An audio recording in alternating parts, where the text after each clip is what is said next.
1486 BC, black people was well alive and functioning on this planet fully. Now we're going to start in India. I'm going to skip Africa for a minute. In India, a group of black people or African people were exiled for actually studying, or let's just say worshiping idols. And by worshiping idols, I don't mean other multi-gods. I mean they lost the knowledge of themselves as God and themselves being one with the Creator. So they were actually exiled because they started practicing crazy things that you see like the Mayans doing. Blood sacrifice, chop your head off and roll down the stairs, all kind of crazy shit. So these were the first what you call Indians, because they come from the continent of India.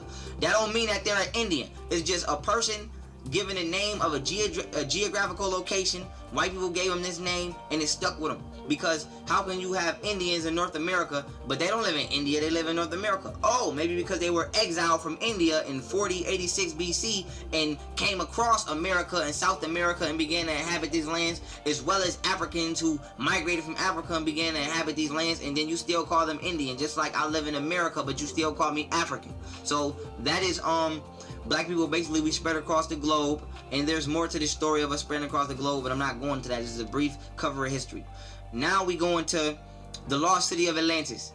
The lost city of Atlantis it sunk around 9,600 BC in the area today known as the Bermuda Triangle, due to black people developing a high-powered crystal which pulled too much of the ocean towards it, using gravity manipulation, and it sunk itself. You can look it up. The lost city of Atlantis is an African civilization, and the Bermuda Triangle was actually caused by the pyramids that were in the lost city of Atlantis underneath the water in that specific location to this very day, still opening up a vortex due to the crystal still being active during certain times of the year. You can look this up. So now we had 9,600 BC. Now, and that's not that long ago, people. That's only about 11,000 years ago. Now let's go to another black ancient civilization, the Sumerians, who let's just say they started around 55,000 BC to 4,000 BC. The Sumerians was another black African civilization who all in their texts speak of Enki and Ninti and Anunnaki and ancestral beings coming down. They have paintings of what you call Nibiru, which looks like another planet or Planet X, but is really the mothership. The ancient Sumerians speak of the Nibiru's cycle, which takes approximately 360 years coming back around. And this is where you get prophecy coming from, and the fallen angels are going to return, and blah, blah, blah. Now this is in the year 5,500. BC. Sumerian civilization. Go Google them. I'm not going to go into depth, but I'm just briefly covering black history. Now we still here. I just went from 76 trillion years ago of us manifesting ourselves, upgrading ourselves, and bringing us down to 5,500 BC, and it's still no Caucasian. It's still before the Caucasian. Now, in the year 4719 BC, a being named Yaqub, who, if you go on if you go on YouTube and you type in Black Guys Revealed 2015, it's a video on there that tells you everything about the Shiyuks that live under the ground and who their parents were and how they gave birth to Yaqub. So I'm not going to go into that right now, but you can go watch it on YouTube. Now Yaqub was born 4719 BC. He had, let's just say, skipping his reasons why, go watch the video, you'll see. Now Yaqub is the one, his name means supplanter. He's the one who genetically manufactured the white race. Now when he turned 33 years old, he took a group of people from what you would call Mecca today, which is by Arabia, and he took them to the island of Pelan, which in the Bible is called Patmos. In the Bible, white people have changed Yaqub's name to Jacob. So Jacob in the Bible is Yaqub, who created the white race, and that's why his verse is in Genesis, because Genesis in the dictionary means the origin or production or something. Yaqub or Jacob is responsible for the origin and production of the white race, and I'll go into that in a minute. Now, where you get the word Satan from, Shaitan, S-H-A-Y-T-O-N. Shaitan is an Arabic word which means white or weak and wicked. So Shaitan was just transferred into Satan. That's why you call Satan the devil. That's why you call the white man the devil. Now, in the year 4686 BC, Yaqub and his followers began to construct the white race. How did they do it? They took an albino who has zero pigmentation, and they did sexual selections. They only allow certain people to have sex with each other with the albino, and of course, when a black person and a white person has a baby, as you see today, the baby comes out lighter. So now you take that lighter baby and then you make it have sex with another albino until it keeps becoming lighter and lighter and lighter. So what Yaqub did was he took 12-and-a-half-year-old girls, and what he did was 12 and a half is 16 shades in each of the I'm skipping my words. The black germ has 48 shades, right? Black, brown, and yellow. Each shade has 16. 16 black, 16 brown, 16 yellow. So with a 12-and-a-half-year-old girl, every 200 years, if you do 12 and a half times 16, it will equal 200. So impregnating only allowing 12-and-a-half-year-old girls to get impregnated by albinos not only kept weakening the black person's gene because it kept coming out lighter and lighter, but every 200 years 16 shades of the gene will be grafted. So the first 200 years he destroyed the black gene. The next 200 years he destroyed the brown gene. Now we have 400. Then the last 600 years he was at the he destroyed the yellow gene, black, brown, and yellow. Now we're at white, and this is where a white person comes from. So now we went from 4686 minus 600, 4086 BC. In 4086 BC, white people, long story short, came to Africa. Africans was like, oh hell no, and ran them to the Caucasus Mountains. This is why they call Caucasians, because they spent 2,000 years in the Caucasus Mountains. Now let me make sure I'm not going on and going off too far. So now white people spent 2,000 years in the Caucasus Mountains, and they eventually came out in approximately 2086 BC, when whoever you want to call Moses, or whoever you want to say, helped them escape from the Caucasus Mountains and civilized them. White people were actually walking on all fours like monkeys. Black people, we taught them how to talk, how to read, and literally how to walk on two legs. They were walking on all fours like monkeys. So now, white people were created in order to bring a certain negative polarity to the planet Earth for 6,000 years. And this will come into play later on in this bill. So now, we at 2086 BC. Now the Caucasian has now been on our planet for 2,000 years, from 4086 BC to 2086 BC. Now they were created to cause confusion and bring chaos and bring a certain negative polarity into the world for 6,000 years, because black people, we were going through a universal spiritual karma, you could say. And the Bible actually reveals this, and I'm finna grab my Bible right now. Revelations chapter 20 verse 7. You see me going to it. Hold on one second. Chapter 20, verse 7. Where it go? Chapter 20, verse 7. In the Bible, I'm about to read it. It says, And when the thousand year expired, Satan shall be loosed out of his prison, and shall go to deceive the nations which are in the four quarters of the earth, Gog and Magog, to gather them together to battle, to number whom is the sand of the sea. Satan, remember, comes from the Arabic word which means shaitan, which means white, weak, and wicked. So when white people came out them Caucasus Mountains, they did exactly what the Bible said they was going to do in their own book, and exactly what they was created to do. Deceive the nations, bring everybody to war, and create chaos. Now, not staying on that as much as I really want to, I'm going to continue. Now we at according to the destruction of black civilization, it says Egypt was started 3100 BC. I like to think it was started before then, but let's just say 3100 BC, right? The Hyksos, which people refer to as the white people, the Hyksos are just the white people who are sneaking out of the Caucasus Mountains and coming over to Egypt.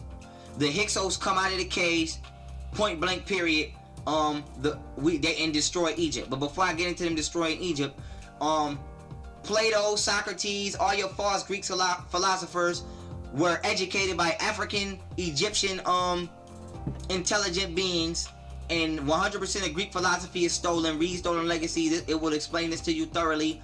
Socrates, anybody you want to name, was educated in Egypt. Greece was actually like a baby school or an extension of an African university. The Africans were actually teaching the Greeks, and the Africans actually have a quote where they told the Greeks, you are but children in the knowledge of the mystery. So the Greeks was our sons, and we was teaching them. And white people sit here in college and universities and teach false Greek philosophies, and Socrates and Plato was so great when they learned and stole all of their information from my black ancestors in Egypt. But now, long story short, white people destroy Egypt. They blow the nose off the Sphinx. later on down the line, as you can see, they chisel faces, they remix stories, and they destroy the very source from which they were taught. But now, jumping over to China real quick, I want to let y'all know in 1500 BC, the first Chinese emperor name was Shang Tang. He created the Shang dynasty. Go look him up. So the yellow man that Yaqub grafted, one of the original, yes, migrated to China, but it was still inhabited by Africans at this time. So now, getting back to Africa. Now, white people, the Greeks in specifics, Alexander the Great was born 356 BC. He invades Egypt in 323 BC and conquers the libraries and the schools and destroys our knowledge. He tried to further invade Ethiopia, but a black African queen named Queen Candace owned an army that was elite at the time and was unmatched, and he turned that ass around. Long story short, he didn't want no problems.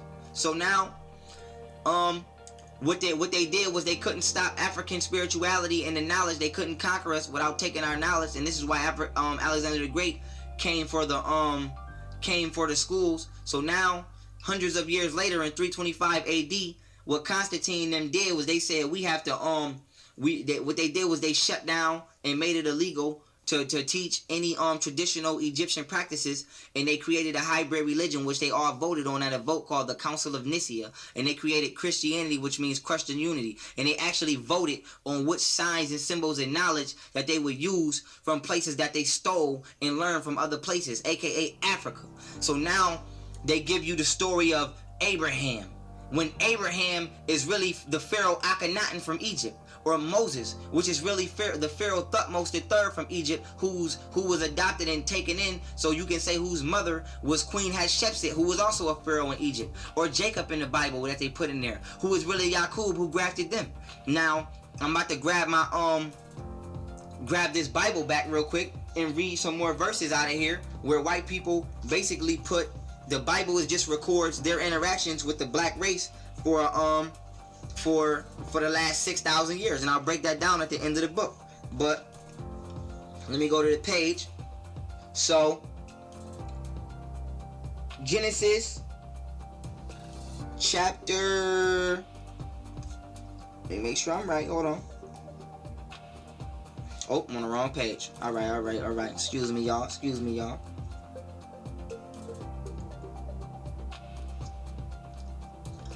Yeah. Genesis chapter 15, verse 13. And it says, and God said unto Abraham. Abraham is really a Pharaoh Akhenaten. And God said unto Abraham, know of a surety that thy seed, the black children, your descendants. It doesn't say this. I'm just iterating. Now I'm going back to exactly what it says. And he said unto Abraham, know of a surety that thy seed shall be a stranger in the land that is not theirs, and shall serve them, and they shall afflict them for 400 years. And also that a nation whom they shall serve will I judge, and afterward shall they come out with great substance. The only people taken to a foreign land and made slaves for 400 years is us. So, once again, white people, y'all think y'all slick, but I'm on to you. So now, boom. Abraham is Pharaoh Akhenaten. Moses is Pharaoh Thutmose III. Jacob is Yaqub, who grafted the white man. And if you read the story about Laban's flock, which is right here, actually I'll read it to you. Genesis chapter 30, starting at verse 27. This story tells how the white race was grafted from the black race. And Laban said unto him, I pray thee, if I have found favor in thine eyes, tarry thee. I have learned by experience that the Lord hath blessed me for thy sake. And he said, appoint me thy wages, and I will give it. And he said unto them, thou knowest how I served thee, and how thy cattle was with me. For it was little which thou hast before I came, and it is now increased unto a multitude, and the Lord hath blessed thee since my coming. Let me skip down some. Okay, verse 31. Chapter 30. Genesis chapter 30, verse 31, we're going to start. And he said, what shall I give thee? And Jacob said, thou shalt not give me anything. If thou wilt do this thing for me, I will again feed and keep thy flock. I will pass through all thy flock today, removing from thence all the speckled and spotted cattle, and all the brown cattle among the sheep. and the spotted and speckled among the goats, and of such shall be my hire. So shall my righteousness answer for me in time to come, when it shall come for my hire before thy race. Every one that is not speckled and spotted among the goats, and brown among the sheep, that shall be counted stolen with me. And Laban said, Behold, I would it might be according to thy word. And he removed that day the he goats that were ring straight and spotted, and the she goats that were speckled and spotted, and every one that had some white in it, and all the brown among the sheep, and gave them into the hand of his sons. And he set 3 days' journey betwixt himself and Jacob. And Jacob fed the rest of Laban's flocks. And Jacob took him rods of green poplar, and of the hazel and chestnut tree, and piled white strakes in them, and made the white appear which was in the rods. And he set the rods which he had piled before the flocks, and the gutters to the watering troughs which the flocks came to drink, and they should conceive when they came to drink. And the flocks conceived before the rods, and brought forth cattle ring-staked, speckled, and spotted.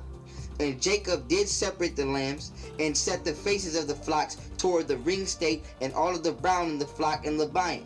And he put his own flocks by themselves, and put them not unto Laban's cattle, his own flocks.